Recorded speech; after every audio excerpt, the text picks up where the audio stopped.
Concretamente preguntó por el documento más antiguo.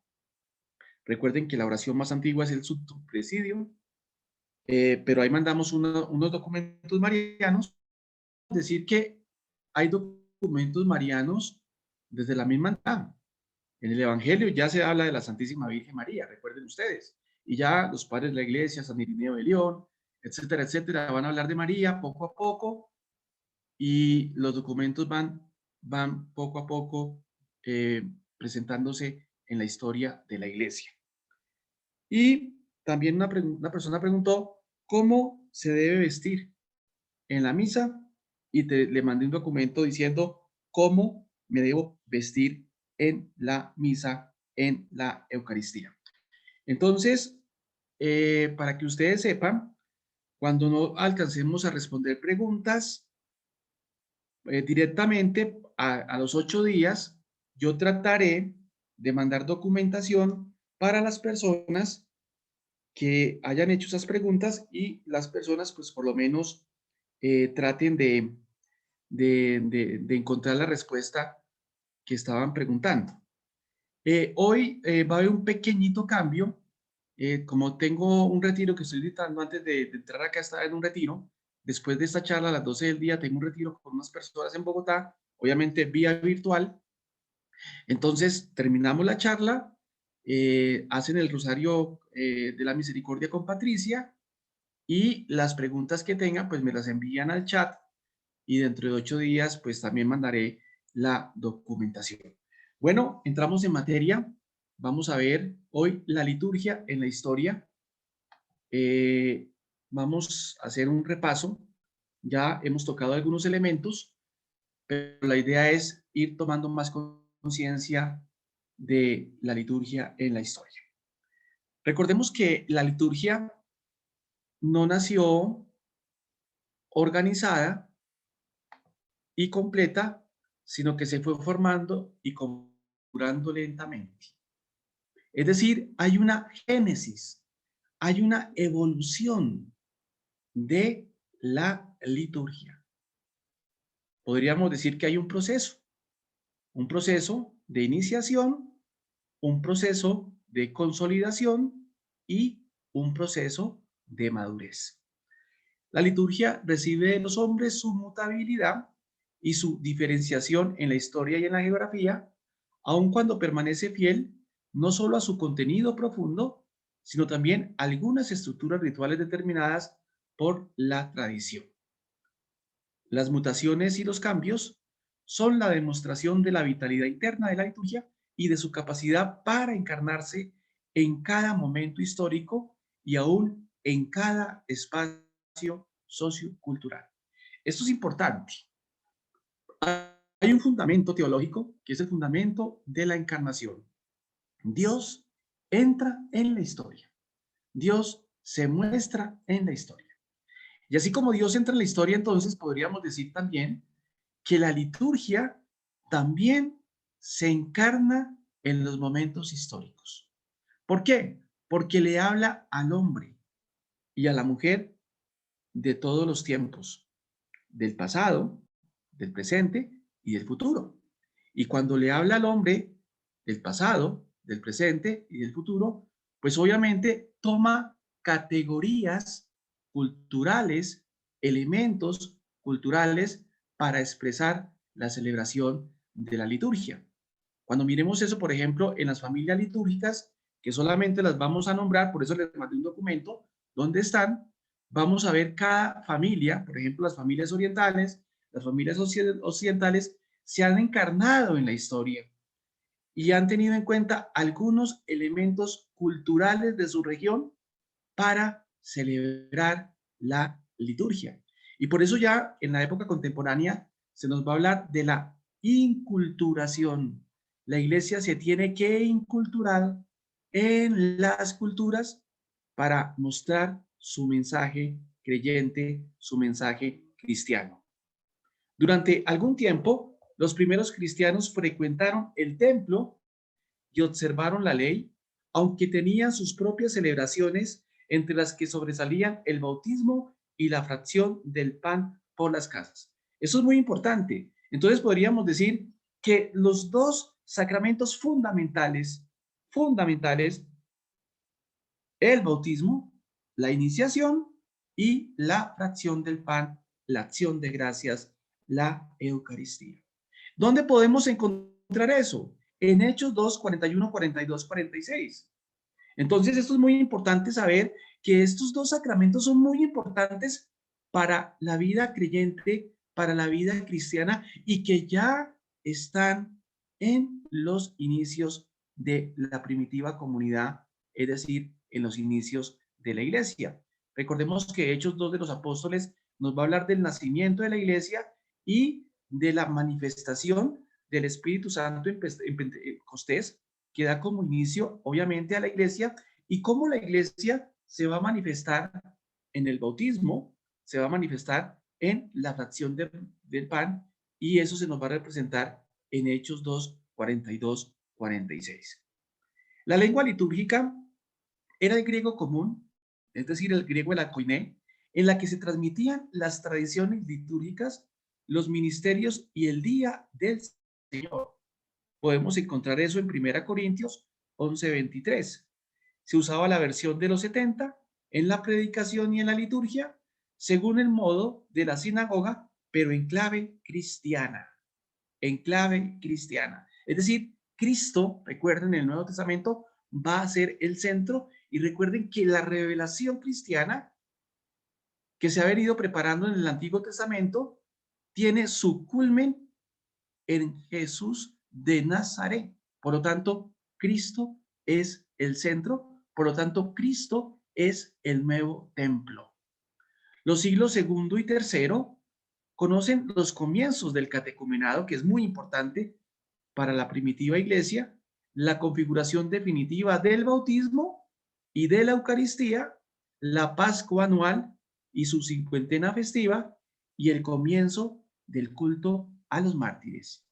Es importante párrafo porque allí se nos muestra cómo la iglesia de los siglos segundo, de los siglos tercero, tiene muy en cuenta la iniciación cristiana, la iniciación a los misterios, lo que se llama la mistagogía, y obviamente tiene muy en cuenta al catecumenado, la iniciación de los catecúmenos, la configuración definitiva del bautismo, porque el bautismo en el fondo es un configurarse con Cristo, un nacer en Cristo, un morir en Cristo y un dejar el hombre viejo atrás. Y la celebración de la Eucaristía, y muestra de hecho, de ello podemos ver a Irineo de León, que nos habla de la Eucaristía, la Pascua anual, que es muy importante, la Pascua, donde celebramos la muerte, la resurrección de Cristo, la cincuentena festiva y un elemento muy importante, el comienzo del culto a los mártires, porque la iglesia primitiva, recordemos ustedes, fue atacada, fue perseguida muchas veces, especialmente en el gobierno de Decio, en el gobierno de Diocleciano, y hubo persecuciones de menor envergadura, pero hubo mártires, y esos mártires los celebra la iglesia. ¿Pero por qué son mártires? ¿Por qué son mártires? Porque confesaron a Cristo Jesús como el Señor. La causa fue porque murieron por el Señor, porque confesaron a Jesús como el único Señor. Y obviamente la iglesia primitiva los va a celebrar y en el canon romano, en el canon romano, se nos muestra también, se hace alusión a esos mártires. La oración se reorganiza teniendo en cuenta las horas del día y las vigilias nocturnas. Es decir, que lo de la oración no es algo nuevo, sino la oración está en la génesis del cristianismo y también está en la vida de Jesús. Por eso, por ejemplo, en el Evangelio de Lucas se nos muestra que Jesús sube a la montaña o va al descampado a intimar con el Padre. Y también en los Evangelios se nos dice claramente que hay que vigilar y orar para no caer en tentación, lo cual significa que la oración, la relación de Jesús con el Padre es una dimensión fundamental del creyente y es una dimensión fundamental del creyente porque es una coordenada fundamental de Jesús de Nazaret. Jesús de Nazaret tiene dos coordenadas fundamentales. Sin eso no se entiende la vida de Jesús de Nazaret y sin eso no se entendería el seguimiento de Cristo. La primera coordenada fundamental es que Jesús intima con el Padre, sube a la montaña, está con el Padre, ora al Padre. Pero la segunda coordenada que se desprende de la primera es que Jesús pasa haciendo el bien, como lo dicen los Hechos de los Apóstoles. Y hacer el bien significa predicar el reino de Dios. Pero ¿cómo predico el reino de Dios? Con el testimonio. Pero ¿cómo testimonio a Dios en mi vida? Cuando vivo el amor. Pero hablar de amor hoy, así a secas, suena muy abstracto. El verdadero amor cristiano recae en el servicio, pero ojo, un servicio motivado por la misericordia, por la compasión, lo cual significa que el testimonio cristiano se muestra en el amor, un amor en el servicio, pero un servicio motivado por la misericordia, por la compasión.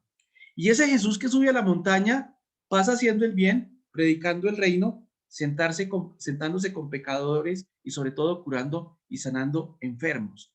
Lo que significa que vivir cristianamente es tratar de reproducir esa lógica de Cristo en la vida. Y por eso la iglesia entonces nos va a aconsejar, nos va a recomendar la lección divina, leer el Evangelio, meditar el Evangelio, orar el Evangelio, contemplar el Evangelio y reproducir el Evangelio con las actitudes fundamentales.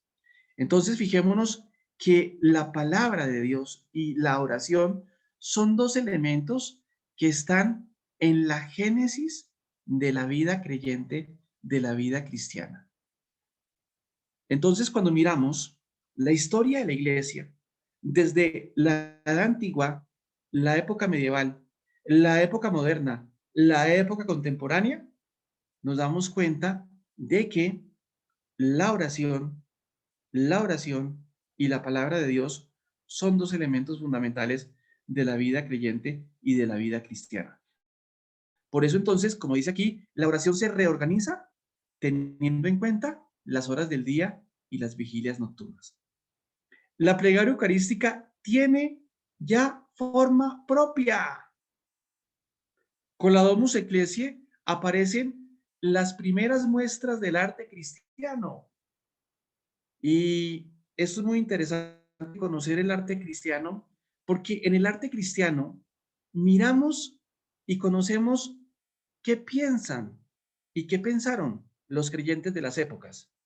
De la época de la antigüedad, nos damos cuenta del Pantocrato, de la época medieval, el Jesús doliente, de la época moderna, de la época contemporánea, las diferentes expresiones. Hay un libro que yo recomiendo, El arte cristiano, de Plaza Ola, un jesuita, que nos muestra el arte cristiano en la época antigua, en la época medieval, en la época moderna y en la época contemporánea. Sería bueno hacer un estudio del arte cristiano para conocer su teología y su espiritualidad subyacente, porque nos vamos a dar cuenta de que de pronto en una época se resaltó más la divinidad de Jesús, en otra época se resalta más la humanidad de Jesús y por lo tanto la expresión artística pues nos va a mostrar en cada época algún rasgo importante de la manifestación de Jesús aquí en la tierra. Entonces es interesante hacer eso. Coloco un ejemplo. El arte gótico del siglo XII, del siglo XIII, muestra la majestuosidad de la misma iglesia. Y tanto así que la Suma Teológica de Santo Tomás de Aquino se considera como una especie de arte gótico. Como Santo Tomás de Aquino todo lo construye tan bien y tan perfecto que nos muestra la majestuosidad de la iglesia de Cristo. En el primer tercio del siglo III se escribió en Roma la Tradición Apostólica de Hipólito y en Siria la Didascalia de los Apóstoles, es decir, la enseñanza de los apóstoles, base de las constituciones apostolorum de los siglos después. La primera etapa de la liturgia cristiana se caracteriza ante todo por una gran libertad en la apropiación y creación de las formas culturales y aún en la adopción de expresiones que resultaban más comprensibles para los convertidos procedentes de la gentilidad. Es decir, que los primeros siglos cristianos hasta el siglo IV es una época de creatividad, de apropiarse de los elementos culturales de la época para expresar la celebración creyente, la celebración cristiana. El culto se espiritualizó aún más en dependencia del Nuevo Testamento frente al legalismo judío al principio y frente al ritualismo pagano después. La liturgia supo eludir también el peligro del gnosticismo con su rechazo de lo material y corpóreo. Y aquí hay que hacerle eco a esta última frase, porque recordemos que el gnosticismo un movimiento muy peligroso para la vida creyente en los primeros siglos. Eh, Recordemos que el cristianismo tuvo que enfrentarse frente al gnosticismo. Podemos encontrar a Irineo de León cómo se enfrenta al cristianismo. Y hay un autor contemporáneo, Antonio Orbe, que hace un estudio a profundidad de el gnosticismo y de la teología de Irineo de León. Antonio Orbe, jesuita, es uno de los grandes conocedores, ya murió, del siglo segundo, del siglo tercero, y es un gran conocedor de la teología de Irineo de León y obviamente de la corriente gnóstica, porque la corriente gnóstica fue el movimiento antagónico frente a Irineo de León. Pero digamos que el gnosticismo, más que un sistema, se trata de un movimiento de pensamiento orgánico, unitario, en el que se entremezclan diversos elementos orientales, griegos, judíos y cristianos. Los elementos comunes de este movimiento son el dualismo entre el mundo espiritual y el mundo material, considerado este último como intrínseco malo. Ahora bien, ¿qué tiene que ver entonces la liturgia con esto? La liturgia combina muy bien el mundo trascendente con el mundo inmanente, el mundo espiritual con el mundo corporal. Por eso fijémonos que en la liturgia hay gestos y hay palabras. Fijémonos entonces que en la liturgia la actitud corporal es muy importante y por lo tanto la liturgia le sale al paso a aquellos gnosticismos que quieren contraponer la realidad trascendente con la realidad inmanente. Fijémonos entonces que la liturgia, por lo tanto, es encarnacional. Se encarna en el espacio y en el tiempo, echando mano de los elementos culturales y de lo que está en el medio ambiente. Coloquemos un ejemplo. Cuando celebramos la Eucaristía, recordemos que tenemos que echar mano del pan material y del vino hecho de uvas. Y esos son dos elementos corporales que obviamente va a tener una significación a través de la consagración que hace el sacerdote. Entonces, lo digo porque la liturgia sale al paso a aquellos movimientos gnósticos que quieren descuidar o que miran con desdén las realidades corporales. El gran desarrollo del siglo IV y del siglo VI, estos dos siglos son muy importantes, cuarto, quinto y sexto, sobre todo el cuarto y el quinto, porque es la época de los grandes concilios de la iglesia, de Nicea, de Éfeso, de Constantinopla, de Calcedonia, etcétera, etcétera, que son concilios que van a fijar la doctrina creyente en materia de cristología, en materia de misterio de Dios, en materia de neumatología y en materia de mariología. Y obviamente, pues también van a colocar los elementos más importantes y fundamentales de la liturgia cristiana. Por eso entonces el siglo IV y el siglo V ha sido reconocido como el siglo de los grandes padres, es el siglo de oro de la patrística, o son los siglos de oro de la patrística, donde encontramos los padres de Oriente, especialmente los padres capadocios, Basilio, Gregorio de Niza Gregorio Nacianceno, San Juan Crisóstomo, y obviamente encontramos otros padres de la tradición occidental, como San Agustín, como San Ambrosio de Milán, como San León Magno, etcétera, etcétera. Entonces es bueno conocer esta época porque esta época es muy rica en materia teológica, en materia espiritual, en materia litúrgica.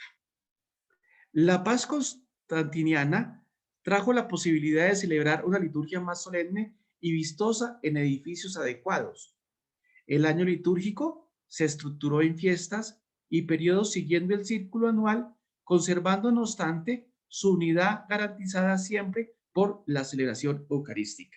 Y cuando hablamos del año litúrgico, habría que decir que el año litúrgico es el sagrado recuerdo que la Iglesia hace del misterio de Cristo en el círculo anual.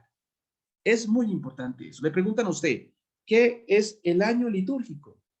Pues el año litúrgico es el sagrado recuerdo que la Iglesia hace del misterio de Cristo en el círculo anual o en el ciclo anual. Entonces, es interesante ver que ya el año litúrgico está en la génesis de la vida creyente. Y en el año litúrgico, ¿qué celebramos? Los grandes acontecimientos, los grandes momentos, las grandes etapas. Celebramos el tiempo de Adviento, celebramos Navidad, celebramos Cuaresma, celebramos la Semana Mayor o la Semana Santa, celebramos la cincuentena, la Pascua y obviamente celebramos el tiempo ordinario que los vamos a ver más adelante y cuando los veamos vamos en primer lugar a definirlo, qué celebra cada tiempo, cuáles son las características de cada tiempo y sobre todo cuáles son las lecturas que se nos presentan en cada tiempo y cuál es el criterio de esas lecturas, es decir, para qué se muestran y se presentan esas lecturas en ese tiempo. Entonces es interesante conocer las lógicas de los tiempos y las características de los tiempos. ¿Para qué? Para encarnarlos en nuestra vida. Por ejemplo, estamos en un tiempo de Cuaresma. En un tiempo de Cuaresma, la Iglesia nos muestra tres elementos esenciales: la vida de oración, la vida de ayuno y la vida de limosna, que son tres elementos que los creyentes debemos configurar, que debemos encarnar en nuestra vida creyente. Y todo eso acompasado por la palabra del Señor, porque la palabra del Señor es la que le da el condimento, es la que le da el sabor a cada tiempo. Si nos damos cuenta, en estos primeros días, desde el miércoles de ceniza hasta hoy, la primera lectura, y todo el tiempo va a ser así, es muy interesante. ¿Por qué? Porque nos da los criterios para la vida práctica. Ahí nos dan los elementos, lo que tenemos que saber, cómo debe ser nuestro actuar, cómo debe ser nuestra vivencia. Entonces es importante conocer la palabra de Dios, porque la palabra de Dios va condimentando cada tiempo. Dentro de 8 días vamos a ver la palabra de Dios dentro de la liturgia. La entrada masiva de conversos del paganismo obligó a reorganizar el catecumenado y a mantener el rigorismo en la reconciliación sacramental de los penitentes. El arte cristiano asumió formas arquitectónicas y ornamentales de la época, creando la basílica. Aparecieron las insignias pontificales, los vestidos y las sedes de los ministros. Por eso hoy, en material de apoyo, les mandé los vestidos litúrgicos para que ustedes sepan cuál es el significado de esos vestidos litúrgicos. En esta época aparecen y se consolidan las liturgias locales y se produce una gran creatividad literaria motivada tanto por la organización del año litúrgico como la mentalidad latina, aunque no deba descartarse tampoco la preocupación por la ortodoxia en la plegaria. Y recordemos que la plegaria eucarística es la oración de la acción de gracias y de santificación, centro y culmen de la celebración de la misa.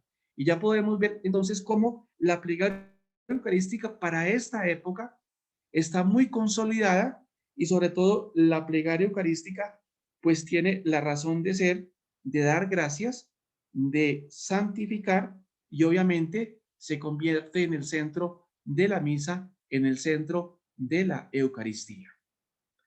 La fijación escrita de los textos eucológicos se inició en Roma con el Papa San Dámaso, 366-384. Pero, ¿qué se entiende por eucología? Eucología es la ciencia que estudia las oraciones o conjuntos de fórmulas litúrgicas. Entonces, las oraciones del misal, las oraciones de la liturgia de las horas, están muy bien pensadas, porque en esas oraciones eucológicas, se presenta el misterio de Cristo, se presenta lo que tenemos que creer.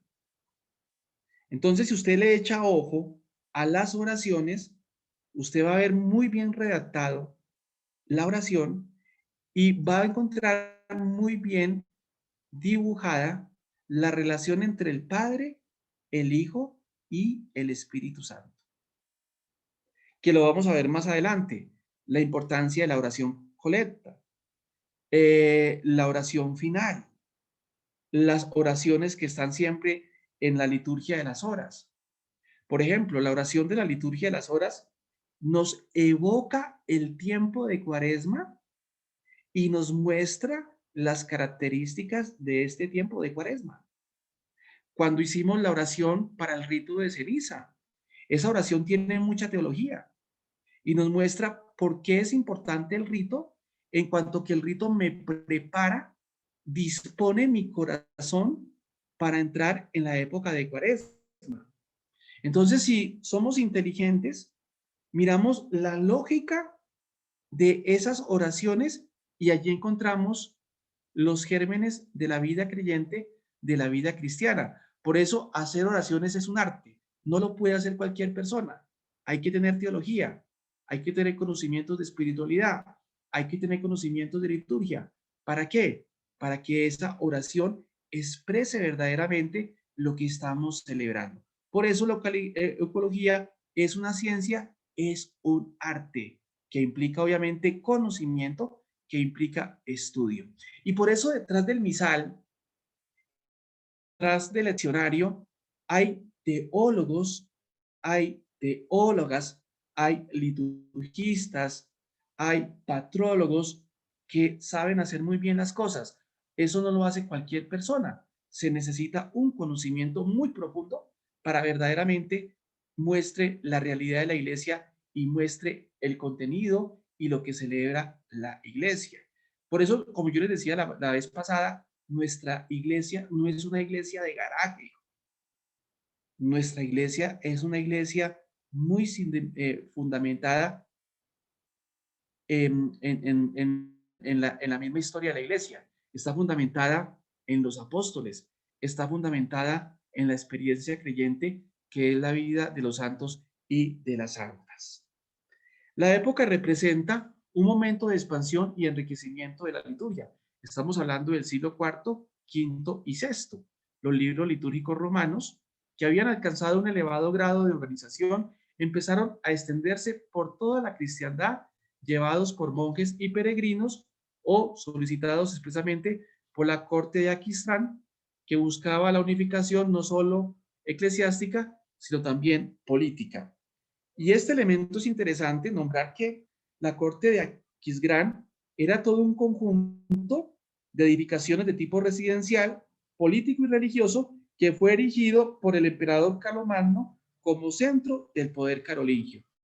Es decir, nos encontramos más o menos en el siglo VIII, en el siglo IX, que es una época muy importante, que es la época carolingia. Recordemos que Carlomagno hizo mucho por la iglesia. Recordemos que Carlomagno promovió el arte cristiano, promovió la teología cristiana, promovió las grandes escuelas, etcétera, etcétera, que obviamente ya eso es un asunto ya de historia de la teología y de historia de la iglesia, pero para decir que esta época fue interesante en la medida que se promovió la vida creyente, por ende se promovió la liturgia y por ende se promovió la vida espiritual. La etapa que ocupa los siglos VI al XI es considerada como un periodo de fijación y compilación, aun cuando algunas liturgias estaban todavía en plena actividad creadora, como la liturgia hispánica. Cuando hablamos de liturgia, estamos haciendo relación a dos grandes vertientes, las familias orientales y las familias occidentales, que ahorita más adelante las vamos a ver de un modo general, porque cada familia es un mundo, es muy extenso. Solamente las vamos a nombrar y diré una cosa de ello, por eso les mandé un documento para que ustedes miren, lean con más detenimiento la significación de cada familia, la caracterización de cada familia. Nos encontramos entonces en la decadencia bajo medieval, siglos XI al XIV, y allí podríamos decir que a finales del siglo XII y durante todo el siglo XIII, el ministerio de la predicación alcanzó una gran popularidad, pero totalmente al margen de la liturgia y de la misma Sagrada Escritura. Es es el siglo de los mendicantes, concretamente el siglo XIII, donde hacen las dos grandes órdenes, los franciscanos y nuestra comunidad, la orden dominicana, la orden de los predicadores. Los franciscanos fundados por San Francisco y nuestra orden, dominicos, fundados por nuestro padre Santo Domingo de Guzmán. Pero hay que decir que estos siglos hay predicación itinerante, pero podríamos decir que es una predicación desorganizada de muchos movimientos que se convirtieron en movimientos heréticos, como los albigenses, que se situaron en el sur de Francia y que fueron en cierta manera combatidos por las autoridades de la iglesia, y allí es donde entra nuestro Padre Santo Domingo, promoviendo también la predicación del Evangelio, la vuelta al Evangelio, pero haciéndole entender a esta gente que se estaba desviando de los caminos de la iglesia. Ocurre que esa predicación en muchas ocasiones olvidó la liturgia y olvidó la misma Sagrada Escritura. Y podríamos decir que esta época es una época donde salió mucho la religiosidad popular, la devoción popular, pero una devoción popular que no tenía raíces fundamentadas en la escritura. Ahora, sabemos por Aparecida, sabemos por las conferencias de Latinoamérica, Medellín, Puebla, Santo Domingo y obviamente Aparecida, que la religiosidad popular es valiosa, pero hay que purificarla y siempre hay que conectarla con la misma escritura. En esta época se da religiosidad popular, pero el problema es que no se tienen en cuenta los elementos que brinda la escritura y obviamente los elementos que brinda la liturgia. Por otra parte, se multiplicaron las misas privadas y la comunión se hizo cada vez menos frecuente y bajo una sola especie, a pesar del auge que en el siglo XIII conoció el culto al Santísimo Sacramento y que culminó en la institución de la fiesta del Corpus Christi. Fíjate cómo se va dando un cambio de tono. Si vemos la iglesia antigua es muy comunitaria, la celebración es comunitaria, la comunidad tiene mucha relevancia, es fundamental, y ya podemos ver que en el siglo medieval, en la época medieval, siglo XII y XIII, nos damos cuenta de que el culto se va privatizando, las misas se van volviendo privadas, y por eso es que el Vaticano II en la Reforma quiere volver a los orígenes, y volver a los orígenes es volver a entrar en esa praxis de la antigüedad, es decir, en la praxis de la celebración comunitaria, en la praxis del catecumenado, etcétera, etcétera, porque el Vaticano II nos decía claramente que había que volver a los orígenes, y por eso el Vaticano II nos invita a leer la palabra de Dios y sobre todo a tener en cuenta los padres de la iglesia y la experiencia de los orígenes de las primeras comunidades cristianas. En la época medieval, que es importante, que es interesante, porque no la podemos conocer, pues también hay elementos que desdibujan la vida litúrgica y la vida comunitaria. Y hay que decir una palabrita sobre el Corpus Christi.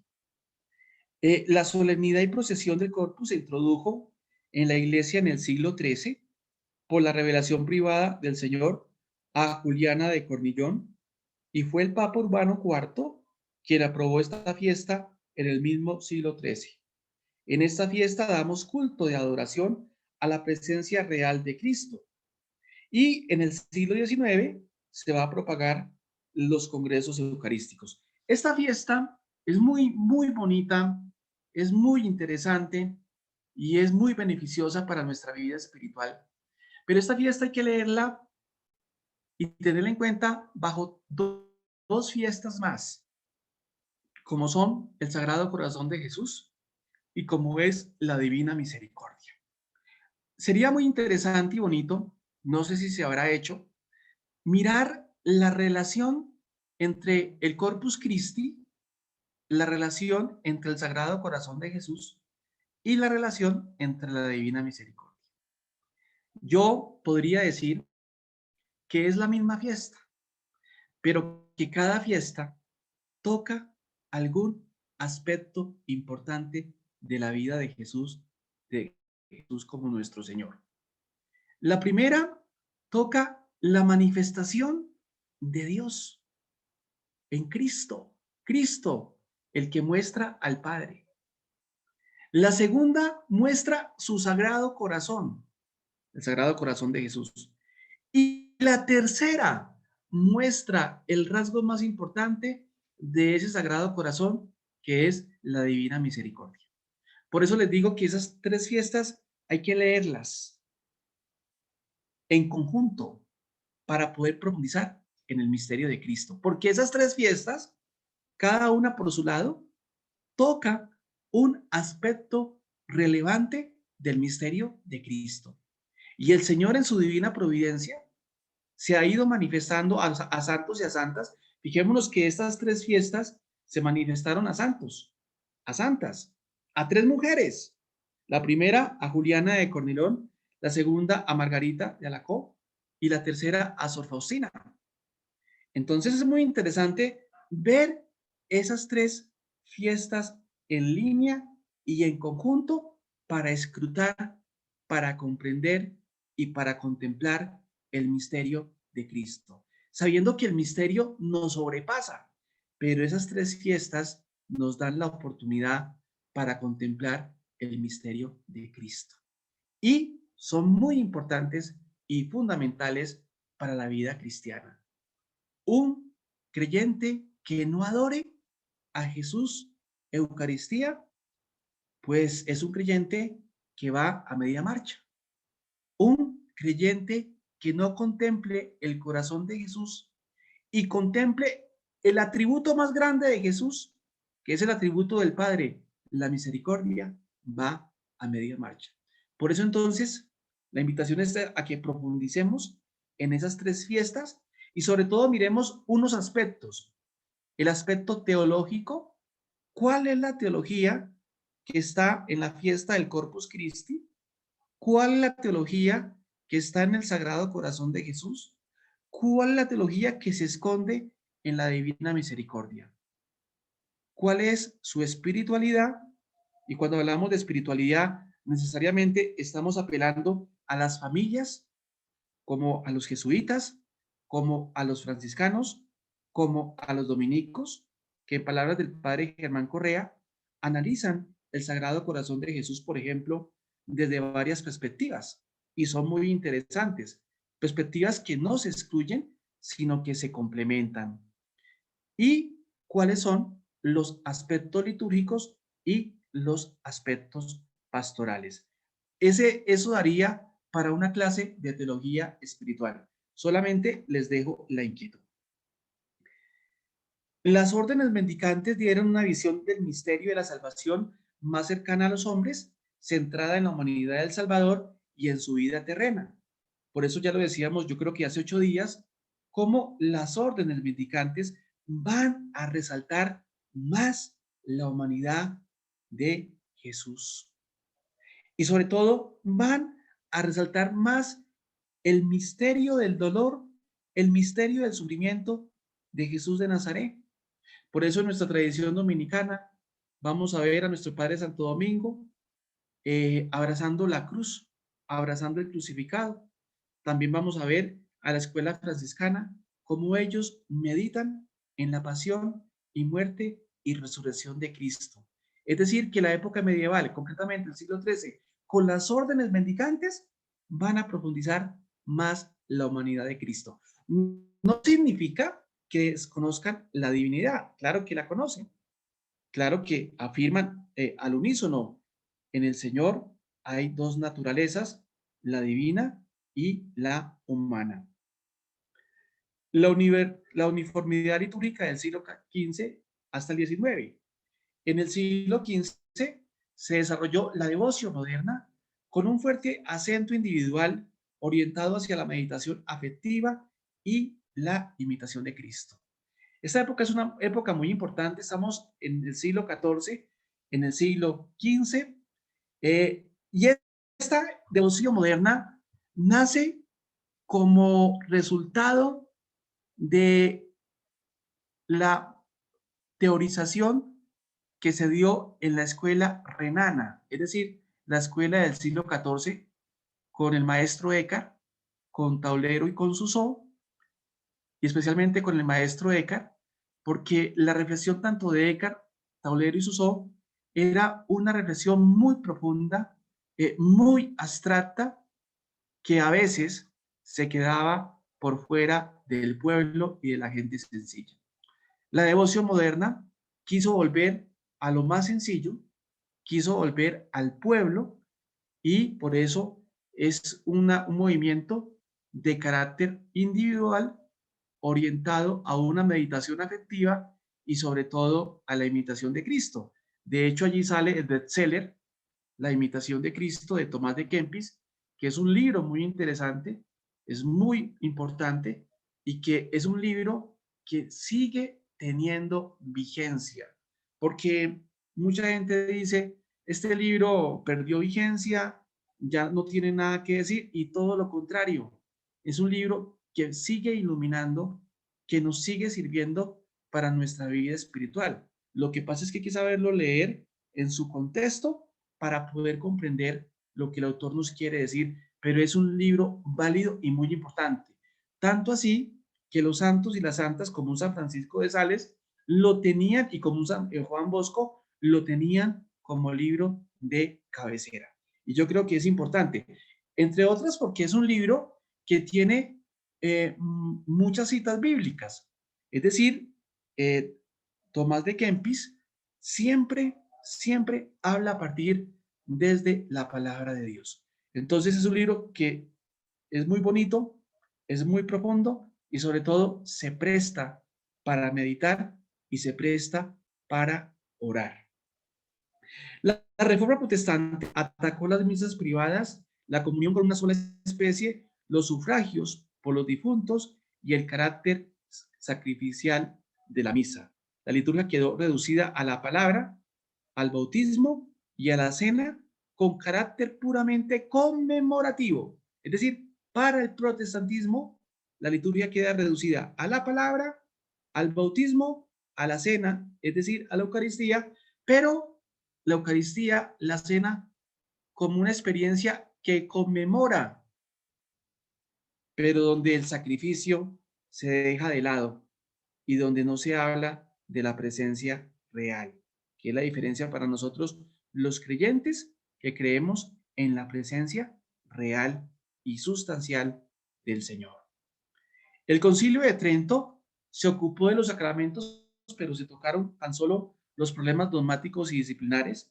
Recordemos que es un concilio muy importante, está anclado desde 1545 a 1563. Es interesante conocerlo porque es un concilio que le sale al paso a las ideas de los reformadores y sobre todo acentúa los aspectos dogmáticos, los aspectos disciplinares. No alcanzó a hacer una reforma litúrgica. Obviamente son los tiempos del Señor. Obviamente todo esto hay que verlo en el tiempo del Señor. La reforma litúrgica vino después, en el siglo XIX, con el movimiento litúrgico. Pero este concilio de Trento pues ya va dando las puntadas en el ambiente dogmático, en el ambiente disciplinar. Es decir, cuando hablamos del ambiente disciplinar, estamos hablando del ambiente jurídico. No obstante, se decidió mantener el uso de la lengua latina en la liturgia, aunque invitando a la catequesis litúrgica dentro de la misma celebración. Se dio la revisión del misal y del breviario, se realizaron con gran rapidez, de manera que el Papa San Pío V Dominico promulgaba en 1568 el breviario romano y en 1570 el misal romano. La época del barroco, siglo XVII, significó el triunfo y la exaltación de la liturgia católica por la vía de la emotividad, el rebuscamiento del ceremonial y la suntuosidad del arte. Recordemos que una de las definiciones de la liturgia era que la liturgia mostraba la emotividad, la suntuosidad y la parte artística de la liturgia. Pero ya la Mediatur Dei de Pío XII va a decir claramente que esa definición es insuficiente, porque obviamente, si bien es cierto, la liturgia toca el aspecto de la belleza, el aspecto del arte, no se queda allá, sino va más allá, tocando profundamente el misterio de Cristo. Pero hay que decir algo de la época del barroco, porque la época del barroco es una época que impregna no solamente el arte, la música, la arquitectura, la filosofía, sino también que impregna el arte. El barroco, en principio, es un estilo artístico que dominó la arquitectura, la pintura, la literatura, la música en Europa y Hispanoamérica en el siglo XVII y también la teología. Las características del barroco son: expone el gusto por lo elegante y lo extravagante, valorización del detalle y el exceso del ornamento, búsqueda de la espiritualidad, de las sensaciones y las pasiones internas, dualismo y contradicción, contraste entre luces y sombras, sentido del movimiento, oscuridad, complejidad y sensualismo, pesimismo y desengaño.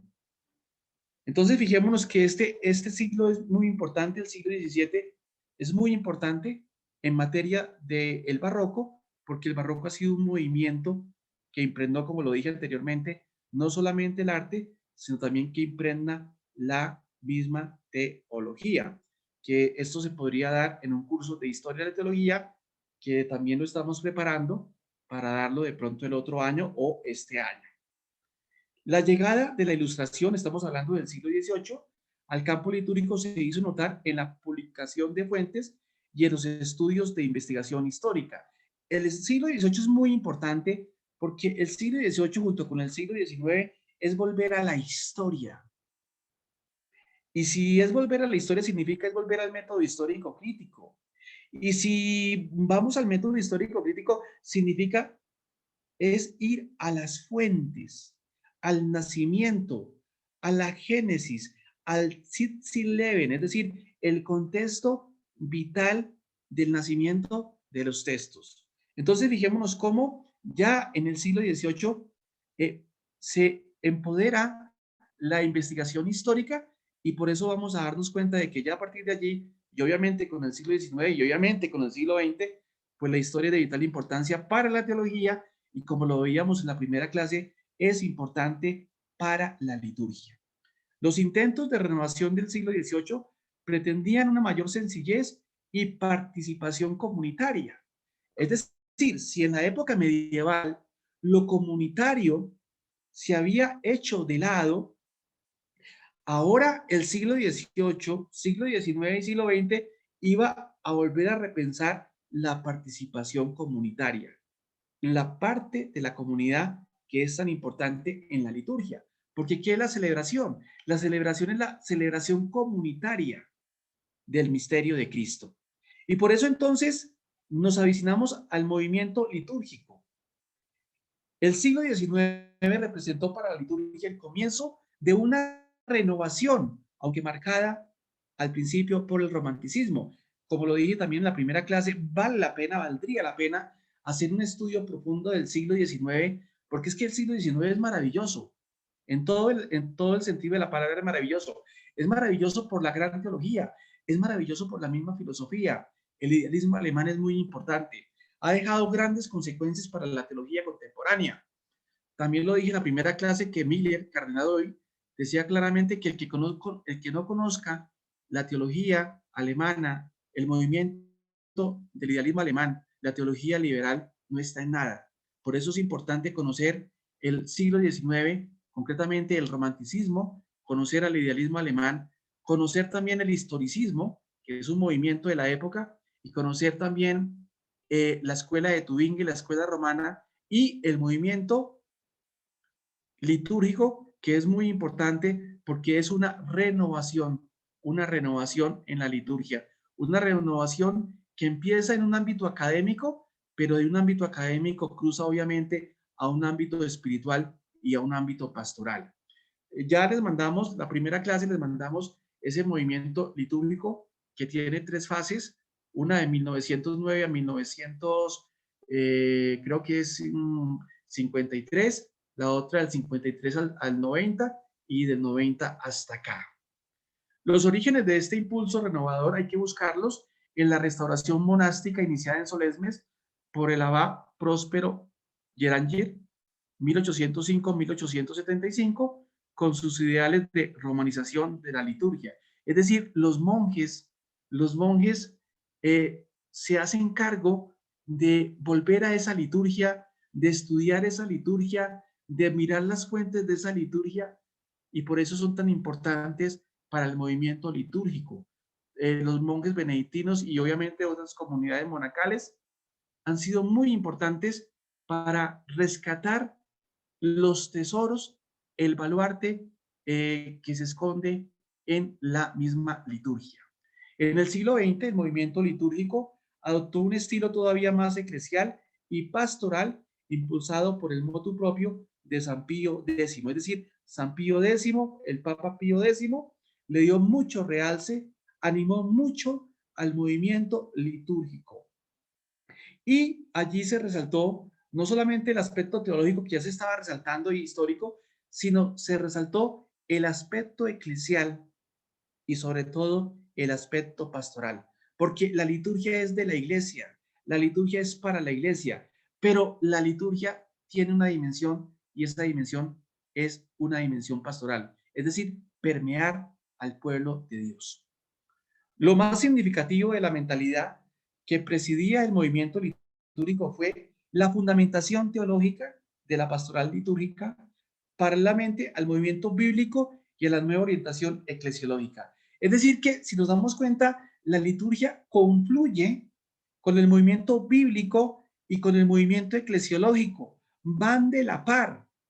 No son tres movimientos paralelos, sino son tres movimientos que se nutren mutuamente, que se alimentan mutuamente y que trabajan por una consigna: la misión, la predicación del reino de los cielos.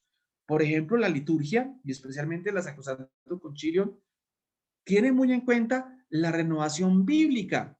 Y por eso lo primero que va a hacer Pablo VI es mandar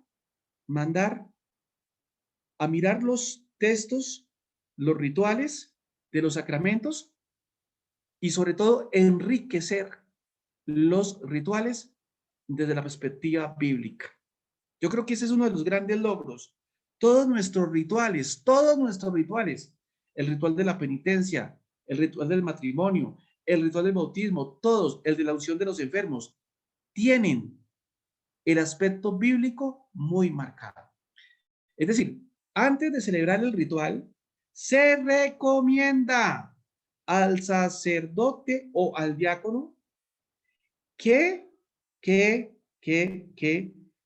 lean la palabra de Dios y prediquen la palabra de Dios para vivir el sacramento. Pero desgraciadamente, esa es una parte muy olvidada que los curitas, por salir de afán, y también yo entro ahí, pues la dejamos de lado, no lo tenemos en cuenta y resulta que el pueblo se queda muy vacío en cuanto a palabra de Dios.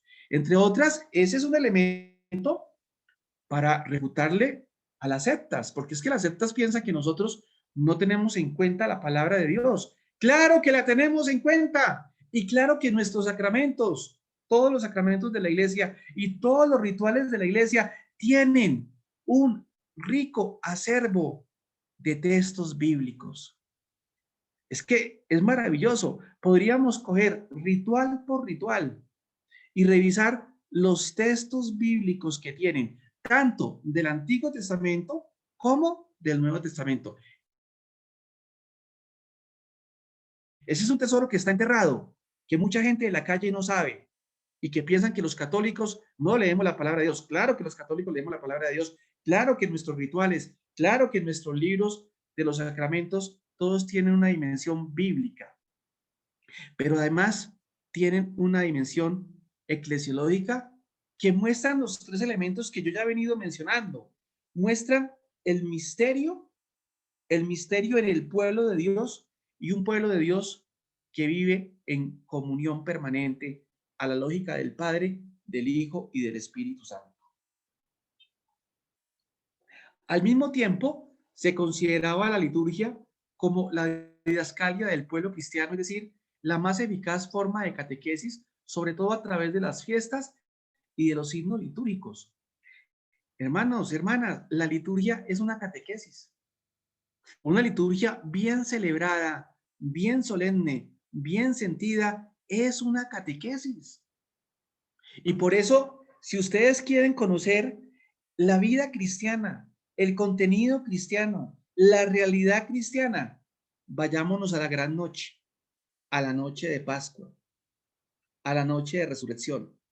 Si ustedes, y ojalá que este año lo hagan, se toman la molestia de ir a esa celebración tan bella, ustedes van a ver un despliegue de todos los grandes misterios de la iglesia y sobre todo del misterio de Dios, prefigurado en el Antiguo Testamento y manifestado en el Nuevo Testamento. Vamos a encontrarnos, por ejemplo, que primero está la entrada, pero antes de la entrada está el cirio, el alfa y el omega, el principio y el fin, la bendición del fuego. Cuando decimos luz de Cristo, el pregón pascual y la lectura del Antiguo Testamento que me van preparando para el advenimiento del Evangelio, para el advenimiento de Jesús. Y después las promesas bautismales y las renuncias y la bendición del agua. Y después la liturgia de la Eucaristía. Esa noche, yo diría que es una noche de gran catequesis, donde se nos muestran los elementos de la vida cristiana. Por eso entonces, una liturgia bien celebrada es una catequesis. Y por eso es que tenemos que amar la liturgia y sobre todo conocer de liturgia y sobre todo vivir la liturgia, porque cuando vivimos la liturgia tenemos la efusión del Espíritu Santo en nuestros corazones. El movimiento litúrgico se vio sostenido por el magisterio y las medidas reformadoras de los papas desde San Pío X hasta Pío XII y obviamente Juan XXIII. El concilio convocado por el Papa San Juan XXIII se abrió el 11 de octubre de 1962. El esquema entró en el aula conciliar el 22 de octubre de 1962 y fue discutido hasta el 13 de noviembre, un año después, el 4 de diciembre de 1963, exactamente 400 años después de la clausura del Concilio de Trento. El Papa Pablo VI promulgaba la Constitución Sacrosanctum Concilium. Una vez promulgada, la Constitución Litúrgica del Vaticano II, Pablo VI decidió que empezase su aplicación cuanto antes.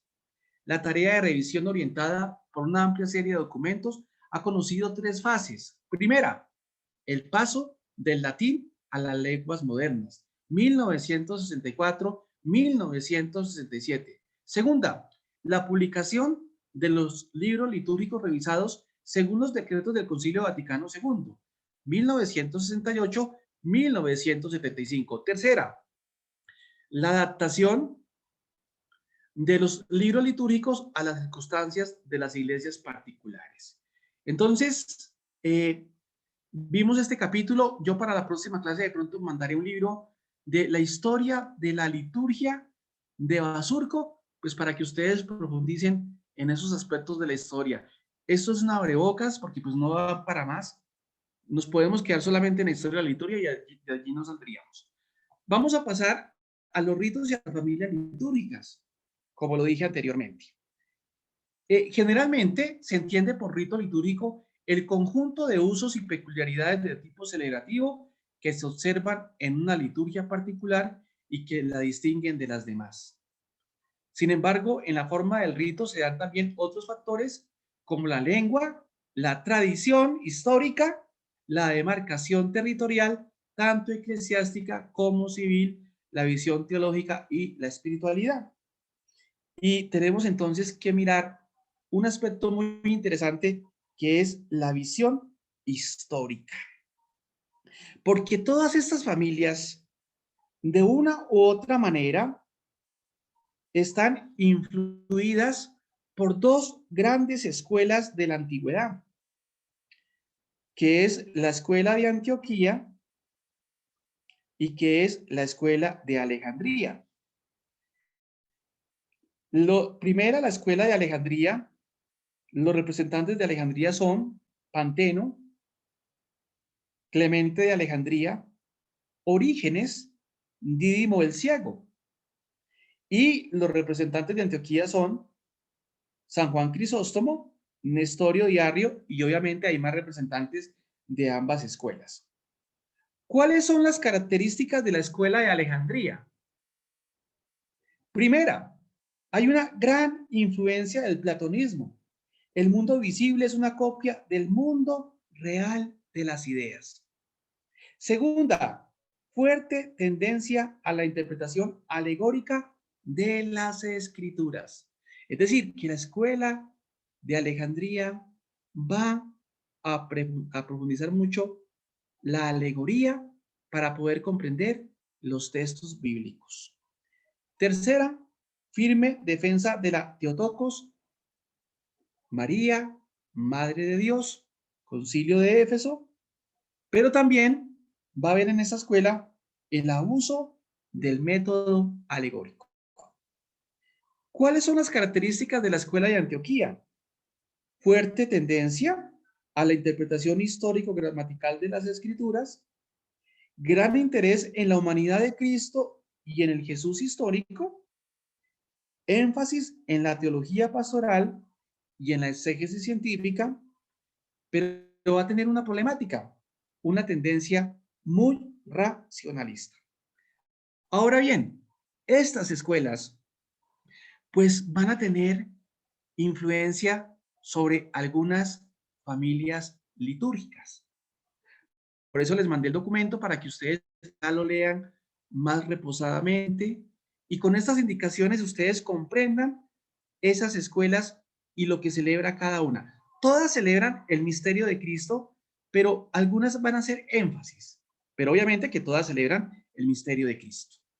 Según esto, el rito litúrgico es también el modo de vivir la fe cristiana en sentido global, incluso de sobrevivir en el ambiente hostil. El concepto de rito está unido al de la iglesia local o particular.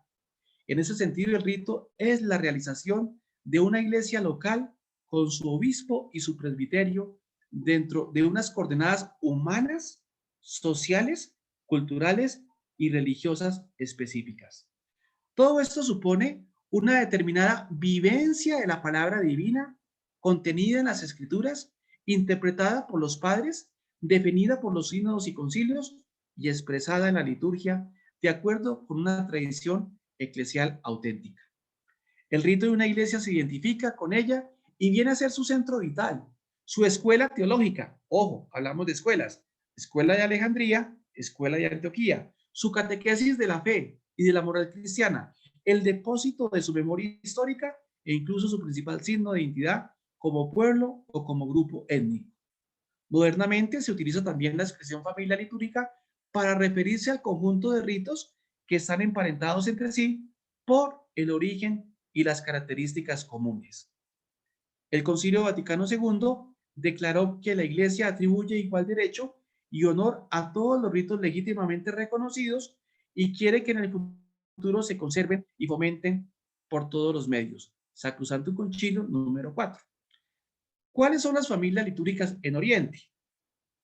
En el proceso de formación de las familias litúrgicas de Oriente jugaron un papel los grandes centros de irradiación misionera y litúrgica. Cuando hablamos de los grandes centros, estamos hablando del centro de Alejandría, estamos hablando de Antioquía. El fenómeno de la diversificación de los ritos se produce prácticamente desde los orígenes de la liturgia cristiana, sobre la base de la tradición procedente de la Iglesia Madre de Jerusalén, cuna de todas las liturgias. O sea que hay un centro común, la tradición de la Iglesia Madre de Jerusalén. La división más común de las liturgias de Oriente es la siguiente: la liturgia sirio-antioquena y jacobita, liturgia maronita, liturgia asirio-malabar, liturgia bizantina, liturgia armenia, liturgia copta, liturgia etíope. División de las familias occidentales. En el siglo IV se inició también en Occidente la diversificación de los ritos litúrgicos, pero con características propias. Se produjo el fenómeno de la creatividad eucológica. Recordemos que la eucología es el arte, es la ciencia de hacer oraciones, surgido de la cristianización del latín al que se unió la organización del año litúrgico. Podemos encontrar la liturgia africana, donde encontramos obviamente a Tertuliano y a San Cipriano, la liturgia romana, la liturgia ambrosiana, San Ambrosio de Milán, la liturgia hispano-mozárabe, la liturgia galicana y la liturgia celta. Cada una de estas liturgias tiene unas características. Primero, tiene una teología subyacente que puede provenir de la escuela de Antioquía, que puede provenir de la escuela de Alejandría. Tiene marcados acentos. Yo les mandé un documento para que ustedes lean, pero si ustedes quisieran más, yo me comprometo ya a mandarles un documento donde se especifica más las características de las familias litúrgicas, porque como les digo, cada familia da para una clase, pero para que ustedes sepan que hay familias. Todas, ojo, todas celebran el misterio de Cristo. Todas tienen los elementos fundamentales, la palabra y obviamente la Eucaristía. Pero claro, hay matizaciones, que es lo que tiene cada familia. Pues bien, a partir de allí entonces surge la liturgia y el ecumenismo. Recordemos que el Vaticano II también da pie al diálogo ecuménico y había que dialogar con otras iglesias y con otras comunidades. Las liturgias de Oriente y Occidente de las que se ocupa este capítulo constituyen la imagen visible de lo que han sido y son actualmente las diversas iglesias locales, así como de la maravillosa complementariedad de las expresiones legítimas de la tradición del depósito de la fe. Ahora bien, rota la unidad y la comunión inicial como consecuencia de los avatares de la historia, es cierto que la diversidad de los ritos litúrgicos testimonian la riqueza de la celebración del único misterio de Cristo en la historia y en la geografía del orbe cristiano. Invito también a tomar en consideración la importancia de la liturgia en el camino de la reconciliación para lograr la unidad que Jesucristo quiso para la iglesia. Es decir, que una manera de entrar en el diálogo y de buscar la unidad es a partir de la liturgia, porque la liturgia propone caminos para dialogar. Jesucristo es el centro y a través del Espíritu Santo es quien capacita para el verdadero culto. El diálogo ecuménico tiene en la liturgia contenidos y aspectos que pueden reconducir en no pocos casos el debate teológico sobre puntos doctrinales controvertidos. Por su parte, el estudio de la liturgia no ha de perderse jamás el contacto con las fuentes. Cuando hablamos de fuentes, pues es la Biblia y los padres siguiendo por la propia historia litúrgica. Entonces, fijémonos la importancia de conocer esas familias, esas tradiciones de Oriente y de Occidente para conocer el depósito de la fe. Y obviamente es un camino abierto, un camino de exploración para la reconciliación con otras comunidades y sobre todo la unidad. Vamos entonces al último capitulito y ya entramos entonces en la segunda parte, que es la celebración del misterio. Ya vimos la primera parte, el misterio en la historia, y hoy damos comienzo a la segunda parte, la celebración del misterio. De entrada hay que decir que la categoría celebración es fundamental. Tanto así que el Vaticano II la rescata, habla de celebración. La celebración es una categoría fundamental para definir la liturgia como acción representativa y actualización del misterio de Cristo y de la historia de la salvación. Entonces, ¿qué significa esto? Con la celebración representamos y actualizamos el misterio de Cristo. El Concilio Vaticano II recordó que las acciones litúrgicas pertenecen a la Iglesia y tienen como sujeto todo el pueblo santo de Dios, es decir, todos los bautizados. La celebración tiene importantes connotaciones teológicas, pero se basa en la dimensión expresiva y festividad del hombre. Es decir, que cuando hablamos de celebración litúrgica, tenemos que decir que cuando hablamos de celebración litúrgica hay una resonancia teológica, hay una resonancia antropológica. La antropología es la ciencia que estudia al hombre, pero cuando hablamos de antropología teológica estamos diciendo que el hombre es imagen y semejanza de Dios. Estamos diciendo que el hombre, desde la perspectiva teológica, está abierto al diálogo con Dios. Y en este contexto estamos diciendo que en la celebración se produce esa comunicación por parte de Dios y esa escucha por parte del hombre. Por eso entonces hay dos resonancias que se complementan, que se integran, la resonancia teológica y la resonancia antropológica. Celebrar y celebración proceden del latín celebrare, lo mismo que el adjetivo celebre, y después el punto de vista etimológico significa lo mismo que frecuentarse, es decir, el acto de reunirse varias personas en un mismo lugar. Celebrar implica siempre una referencia a un acontecimiento que provoca un recuerdo o un sentimiento común. Entonces, cuando los cristianos nos reunimos en un lugar, es para evocar, es para recordar, es para actualizar, es para vivir, ¿qué? El misterio de Cristo. Y cuando vivimos el misterio de Cristo, ¿qué estamos viviendo? Un pasado, actualizando un presente y proyectándonos a un futuro. En el lenguaje común latino, estas palabras tenían como objeto las fiestas paganas, los juegos del circo y los espectáculos en general, con un evidente matiz popular, comunitario e incluso religioso. La palabra celebrar y sus derivadas se cargaron de acepciones honoríficas para con los dioses y para con los hombres que eran venerados. Estos matices pasaron al latín cristiano.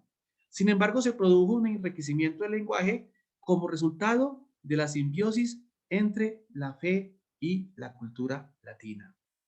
Celebrare, celebratio, etcétera, aparecen entonces en las traducciones latinas de la Biblia, en el vocabulario de los santos padres latinos y en los libros litúrgicos.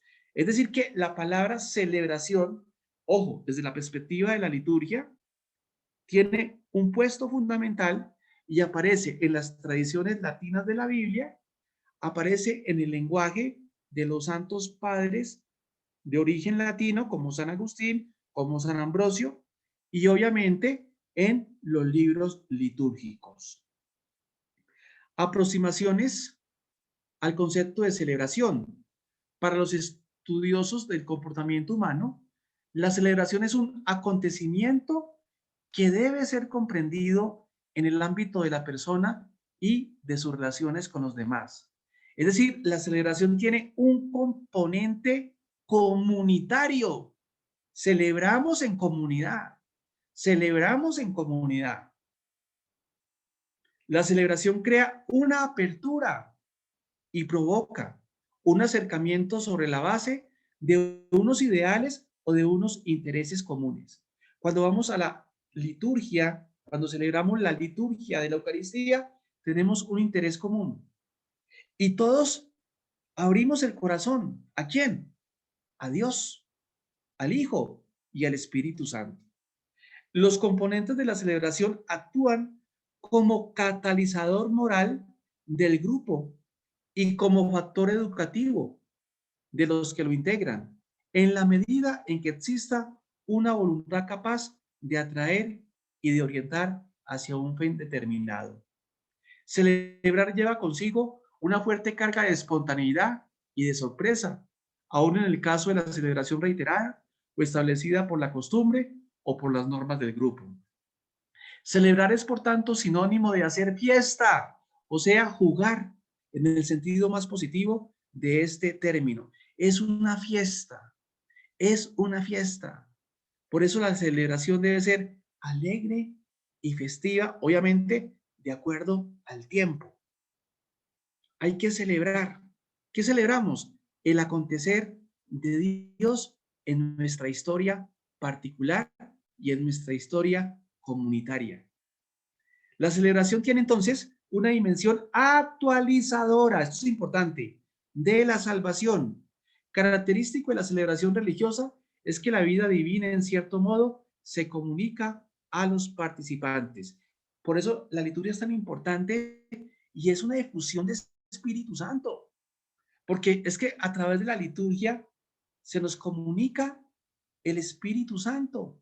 La liturgia nos transforma, la liturgia nos sana, la liturgia nos libera. Por eso hay que participar activamente y participar en estado de gracia para podernos aprovechar de la riqueza de la liturgia. Y por eso es bueno, antes de ir a la liturgia de la Eucaristía, a la vivencia de los sacramentos, una preparación remota que consiste en invocar al Espíritu Santo, que consiste en pedir perdón para verdaderamente vivir esa celebración. Pero mucha gente hace el salto mortal de la cama al altar. Es decir, no se prepara antes.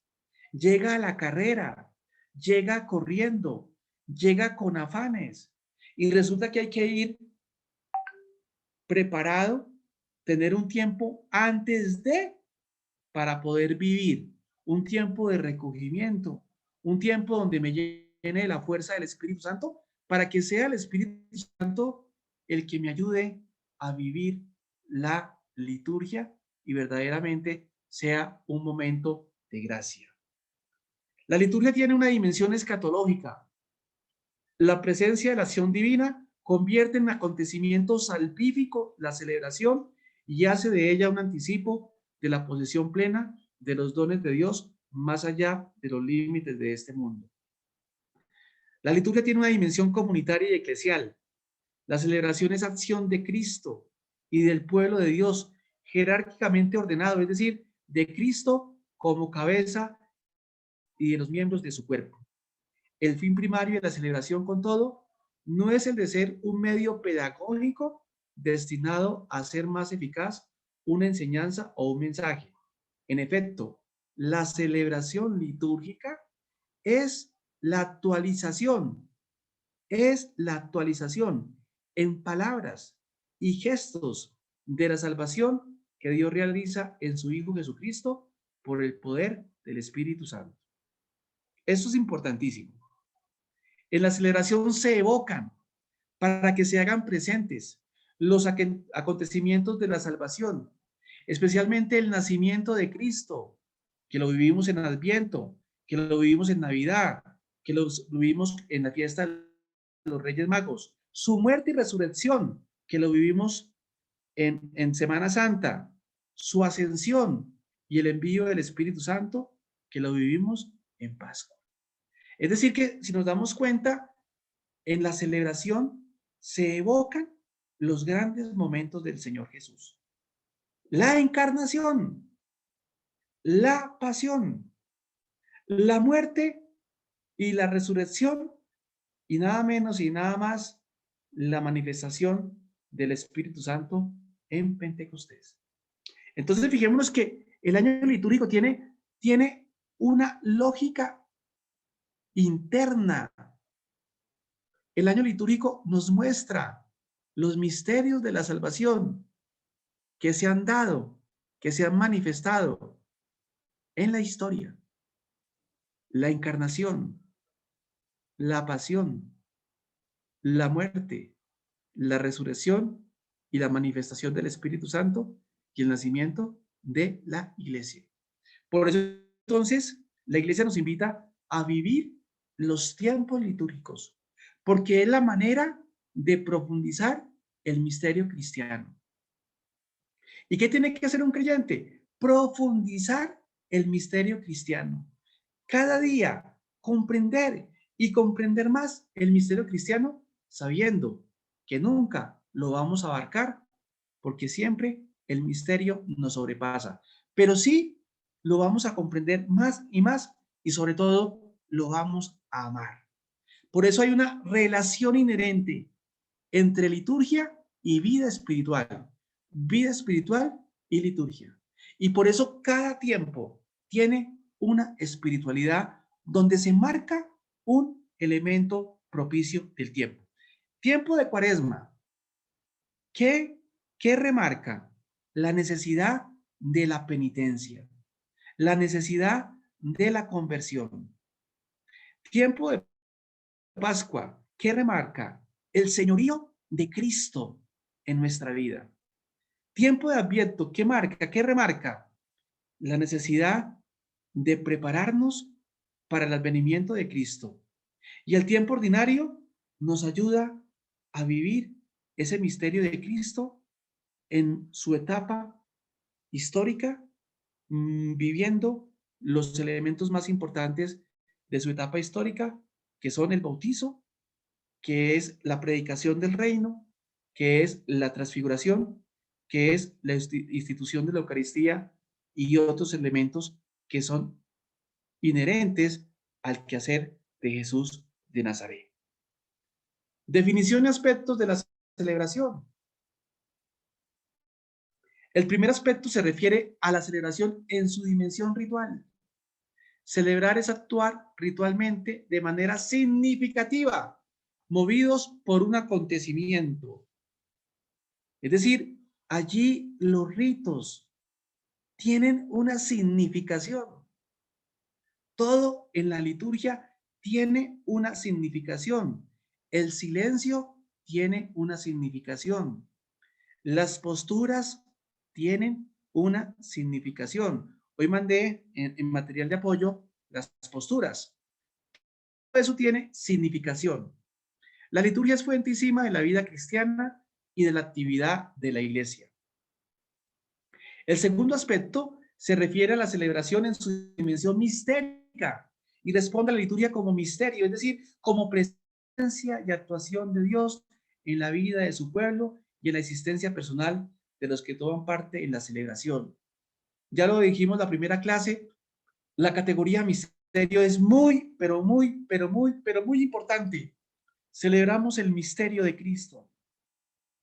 Celebramos el misterio de Cristo. Y todo eso tiene implicaciones en la vida espiritual, en la vida personal, en la vida comunitaria y sobre todo tiene resonancias eclesiales, pastorales y misioneras. Celebramos el misterio. Y hay un gran autor, también benedictino, ya murió, Odo Cácer. Sería bueno que ustedes de pronto para dentro de 8 días voy a mandar un artículo de Odo Cácer para que ustedes se den cuenta la profundidad de Odo Cácer, cómo trata y cómo habla de celebrar el misterio. ¿Qué es celebrar el misterio de Cristo? El tercer aspecto alude a la celebración en su dimensión existencial y no es otra cosa que la liturgia como vida. Es decir, la liturgia es para la vida. La liturgia debe tocar nuestro corazón. La liturgia debe tocar nuestra dimensión práctica, es decir, nuestra dimensión práctica. Y por eso, cuando uno va a misa el domingo, no es solamente la misa del domingo, el día del Señor, debe repercutir durante la semana. La predicación dominical es por eso muy importante y por eso se nos dice que es una predicación obligatoria, porque es la manera de actualizar el misterio de Cristo y es la manera de sacar las consecuencias prácticas para mi vida durante la semana. ¿Qué tiene que decir entonces el predicador? El predicador no debe decir homilías de cuño político, sino el predicador, la homilía es mostrar, presentar, actualizar el misterio de Cristo una vez más. Y sobre todo que el misterio de Cristo tenga una dimensión catequética, o sea, la predicación, una dimensión catequética, una dimensión pastoral, una dimensión espiritual, una dimensión litúrgica que toque la vida comunitaria, que toque la vida personal y que tenga una resonancia en mi vida laboral, en mi vida profesional, etcétera, etcétera. Por eso entonces la homilía tiene que ser muy bien elaborada. Y elaborar una homilía es mirar su dimensión exegética, su dimensión litúrgica, su dimensión teológica, su dimensión pastoral, para tratar de decir lo que el texto quiere decir, pero saber actualizar el texto para los hombres y las mujeres del aquí y del ahora. No es hablar de políticos, no es hablar de novelas, no es hablar de cosas de la vida, sino es sobre todo actualizar el misterio de Cristo, obviamente actualizándolo a la realidad. Entonces, eso hay que tenerlo en cuenta porque muchos predicadores se quedan en cosas que no atañen a la homilía, que no corresponden a la homilía. Y eso es falta de teología, y es falta de liturgia, y es falta de espiritualidad. Por eso la iglesia nos muestra a los padres de la iglesia. Por eso la iglesia nos dice, oiga, lean a los grandes místicos, a un San Juan de la Cruz, a una Santa Catalina de Siena, a un San Francisco de Sales, y obviamente a los doctores y a los padres de la iglesia, porque eso sí que sabían hacer homilías, sobre todo los padres de la iglesia. Las catequesis de Dídimo el Ciego, espectaculares. Hay que leerlas, hermanos y hermanas, para conocer el patrimonio de nuestra iglesia. La celebración en sentido estricto es una acción que corresponde ante todo a la dimensión ritual, expresiva y festiva de la liturgia. Como se ha indicado, antes deben darse unos componentes, una situación que motiva la celebración, un sujeto celebrante, unos actos y un marco tanto local como cronológico. Entonces, la celebración tiene unos componentes, tiene unas características. Primero, una celebración debe tener un agente que motiva la celebración, que anima la celebración. Un sujeto celebrante es toda la comunidad. Unos actos, unos ritos, unas oraciones y un marco tanto local y cronológico. Es decir, un espacio y un tiempo. Es decir, la liturgia aquí entonces está mostrando una dimensión histórica, porque se da en un espacio, en un tiempo, pero también trasciende a la historia. Porque aunque se da en la historia, trasciende a la historia, porque recordemos que la liturgia y sobre todo la celebración tiene una dimensión escatológica. El misterio de Cristo en el centro de toda la celebración. Entonces, ¿cuál es el centro de la celebración cristiana? El misterio de Cristo. Le pregunta a usted, Señor, ¿cuál es el centro de la celebración cristiana? Y usted, sin dudas, tiene que decir el misterio de Cristo. La centralidad del misterio de Cristo y de la historia de la salvación en la liturgia no significa que en ella no tengan cabida otros hechos o acontecimientos de la vida de los hombres o de la iglesia. La liturgia no solo da cabida a estos acontecimientos en la celebración, sino que toma pie en ellos para organizar algunos elementos de la acción litúrgica, tales como lecturas, cantos, textos eucológicos, ritos, solemnidad externa, etcétera. Ahora bien, la liturgia al acoger estos motivos humanos, sociales e incluso eclesiales, no directamente litúrgicos, lo hace siempre en relación con el misterio pascual de Jesucristo. Es decir, todo en la liturgia gira en torno al misterio de Cristo. Coloquemos un ejemplo de la vida cotidiana.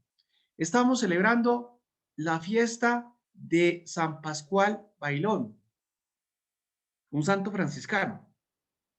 Estamos celebrando la fiesta de San Antonio de Padua.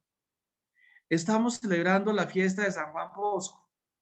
Estamos celebrando la fiesta de Santa Catalina de Siena.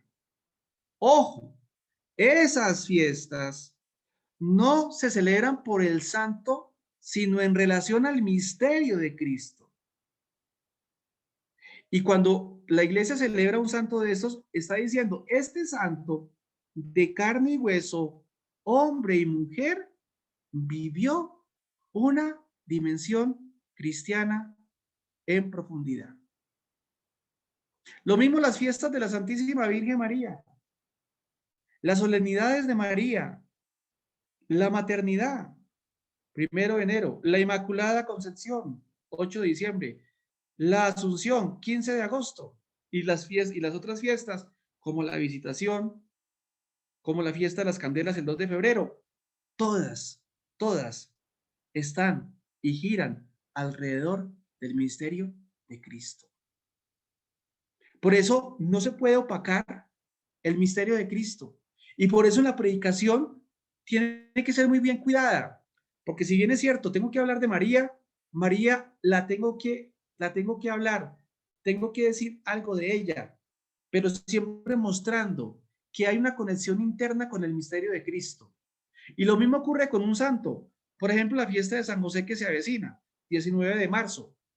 Claro, ese día se va a hablar de San José, pero qué bueno que el predicador siempre hable de San José desde la dimensión de la historia de la salvación. Es decir, cómo San José se relaciona con el Padre, con el Hijo, con el Espíritu Santo y cómo se relaciona con María. Porque, vuelvo y repito, el centro de la liturgia es el misterio de Cristo. Bueno, hemos llegado al final. Yo hoy pues no voy a responder preguntas, pero sí los voy a saludar para que me vean ya más, porque tengo un retiro. Estaba en retiro y vuelvo al retiro. Salgo de acá para seguir la segunda charla de un retirito que me pidieron. Pero entonces, bueno, esta fue la charla de hoy. Las personas que quieran hacer las preguntas la hacen por el chat. Con mucho gusto para la próxima clase yo mando material para que ustedes profundicen en las preguntas. Hoy lo hicimos, hace 8 días hicieron unas preguntas, una señora o un señor preguntó sobre la corredención, ahí le mandé un artículo, otro señor preguntó o señora preguntó sobre el vestido, ahí le mandé un artículo, otro preguntó sobre los textos marianos, ahí les mandé. Entonces la idea, amigos y amigas, es que ustedes manden sus inquietudes, sus preguntas por el chat. Fray Hernán me las hará llegar, yo las responderé y las responderé a partir de documentos. Como les digo, no me gusta hablar en el aire, sino yo respondo a partir de un documento para que ustedes tengan una mejor comprensión, pero la idea es esa. Bueno, hay gente que me confunde con Fray Luis de Granada, gente en el chat. Yo me llamo Iván Fernando Mejía Correa. Lo que pasa es que nuestro grupo, el nombre es Fray Luis de Granada. Recuerden que Fray Luis de Granada es un dominico muy importante, o fue un dominico muy importante del siglo XVI.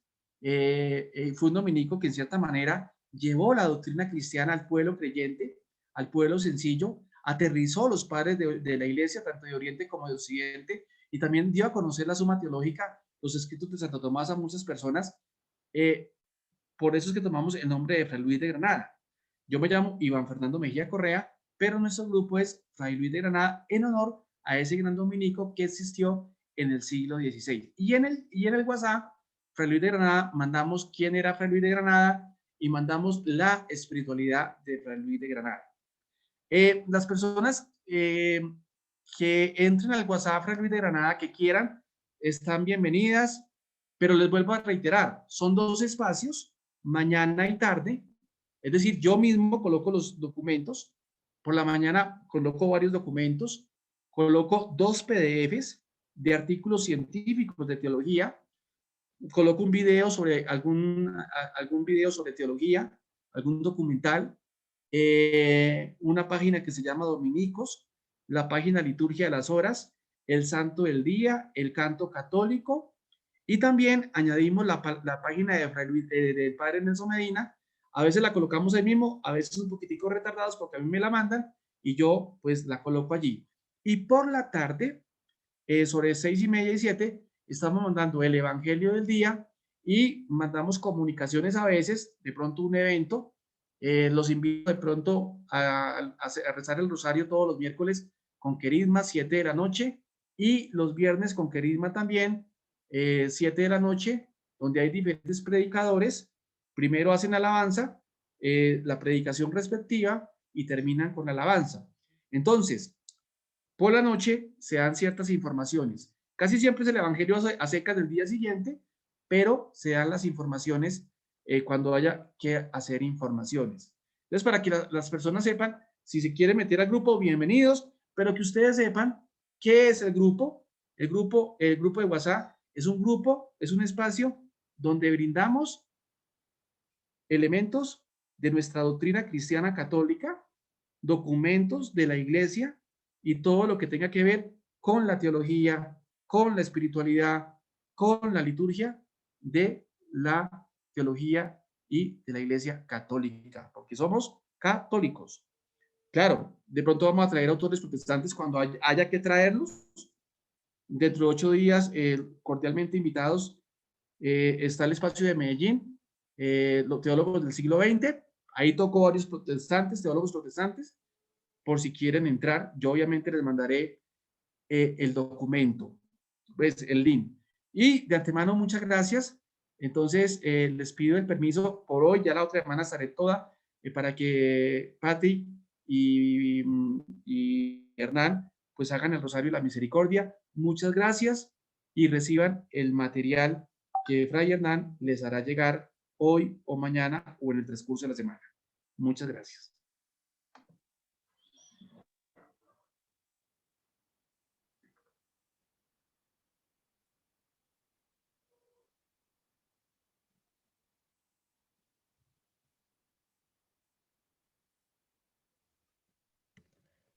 Fray Hernán. En nombre del Padre, del Hijo y del Espíritu Santo. Amén.